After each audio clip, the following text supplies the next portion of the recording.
अस्सलाम वालेकुम। मेरा नाम डॉक्टर ताउला है और आज मैं आपसे डिस्कस करने लगा हूँ हेड्राडिनाइटस सुपरेटिवा।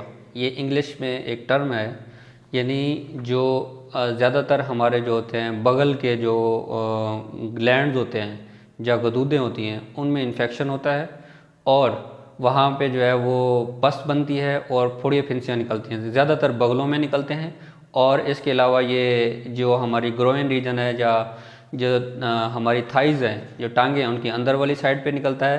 सर पे भी हो सकता है, छाती पे भी हो सकता है और हमारे जो जेनिटिलियस हैं उन पे भी हो सकता है, लेकिन ज़्यादातर जो लोग आते हैं वो बगल में, उनमें ये वाली अलामात होती हैं।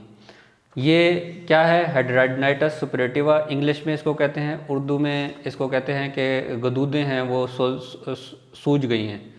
तो ये जो हमारे इसकी पैथोफिजियोलॉजी क्या है, क्यों होता है? हमारे जो बगल में ग्लैंड्स होते हैं, इनको एपोक्राइन ग्लैंड्स कहते हैं, वो किसी भी वजह से, सफाई ना होने की वजह से या किसी भी वजह से बंद हो जाते हैं।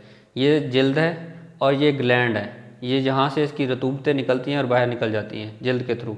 अगर ये किसी भी वजह से बंद हो जाएं इस जगह पे, तो यहाँ पे ये जो रतूबत है या ग्लैंड्स की सिक्रीशंस हैं वो इकट्ठी होना शुरू हो जाती हैं।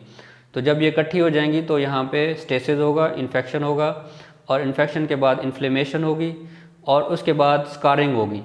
और जो पेशेंट हमारे पास प्रेजेंट करेगा वो ये है कि बगल में जो है वो छोटे छोटे फोड़े फिंसियाँ बनते हैं, फिर वो ठीक हो जाते हैं, फिर दोबारा बनते हैं, फिर ठीक हो जाते हैं। मतलब ये सारी अलामात चलती रहती हैं। अब आते हैं इसके इलाज की तरफ। ये अच्छा, ये होगी इसकी पैथोफिजियोलॉजी, ये क्यों होता है? ये बैक्टीरियल इन्फेक्शन होता है जो इसके बंद होने की वजह से होता है। अब आते हैं इसकी काजेज़ की तरफ। ये जो होता है वो सफाई ना होने की वजह से भी हो सकता है ज़्यादातर। उसके अलावा ये अपना प्यूबर्टी, मतलब जो लोग बलोगत में आ रहे होते हैं। अच्छा, ये ना इसको एक्नी इन्वर्सिस भी कहते हैं। मतलब ये जो जिन लोगों को मुंह पे दाने होते हैं उनको यहाँ पे भी ये वाला मसाइल हो सकते हैं। अच्छा, ये बलोगत के वक्त में हो सकता है, औरतों में ज़्यादा होता है, 4 औरतों में होता है और 1 मर्द में होता है। इसके अलावा ये अपना क्या कहते हैं उसको हार्मोन की वजह से, चेंजेस की वजह से हो सकता है, सिगरेट पीने की वजह से और ओबेसिटी की वजह से। इसके 3-4 रिस्क फैक्टर्स हैं। औरतों में ज़्यादा होता है, बलोगत के वक्त में ज़्यादा होता है क्योंकि हार्मोनल चेंजेस आ रही होती हैं, सिगरेट पीने से ज़्यादा होता है और मोटे लोगों में ज़्यादा होता है। अब इसकी अलामात मैंने आपको बता दी कि वही पस के साथ आएगा और उसके अलावा जो है वो साथ रेशा निकल रहा होगा, फिर स्कारिंग हो रही होगी, ठीक हो जाता है, फिर ख़त्म हो जाता है। अब इसका ट्रीटमेंट क्या है? ट्रीटमेंट इसका ये है कि सबसे पहले तो आपने रिस्क फैक्टर को कम करना है। उन रिस्क फैक्टर्स में अगर ओबेसिटी है आपको तो वज़न कम करें, सिगरेट पीते हैं तो वो बंद कर दें, अगर आपको बलोगत है वो तो जब जाएगी तो तब ठीक होगा, सफाई का ख़ास ख्याल रखें।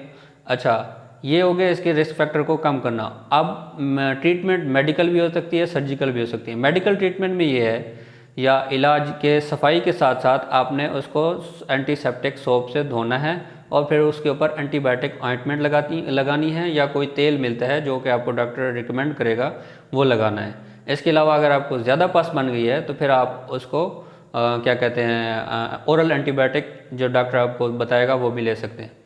अगर ये दवाइयों से ठीक नहीं हो रहा तो फिर आखिर में इसका ऑपरेशन होता है। ऑपरेशन ये होता है कि ये जो पूरे के पूरे स्कार एरियाज होते हैं इनको हम निकाल देते हैं और इसके ऊपर एक नई जिल्द लगा देते हैं, लेकिन इसके बाद भी वीकनेस हो सकती है अगर आप रिस्क फैक्टर को ठीक ना करें। तो ये है हेड्राडिनाइटस सुपरेटिवा। ये एक बीमारी है